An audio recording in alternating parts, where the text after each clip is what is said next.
Giêsu lê đúng thun tu bồ khoa lần clon la ia Mari le Martha in rol ai an so Mari in chun Giêsu ke shama tawi Giêsu thu sim ngai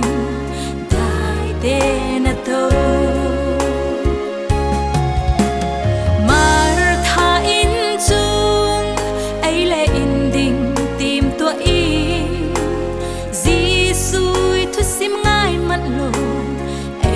Inding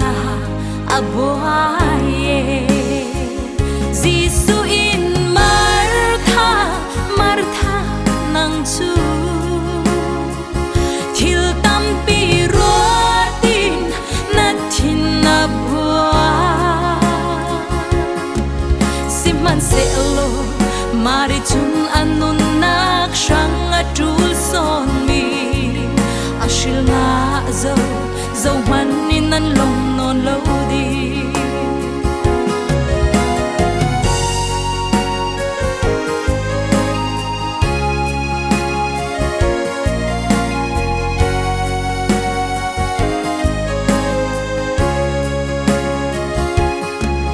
dùng tu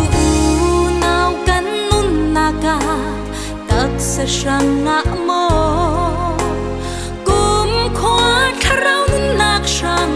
so na kan buai pi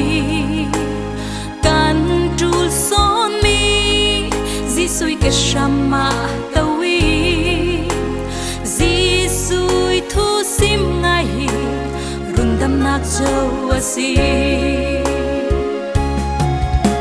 minung tam pi chu ai le inding nga buai Giêsu thu sim ngai mat lo sa sang sona kan boaye Giêsu in Martha nang chu thil tam pi rotin na thin na boa siman se lo mari chun anun nak sang atul son mi ashil nga zo dẫu man in nan lòng non lâu đi Giêsu in Martha nang chu thil tam pi rotin na thin na boa siman se lo mari chun anun nak sang atul son mi ashil nga zo dẫu man in nan lòng non lâu đi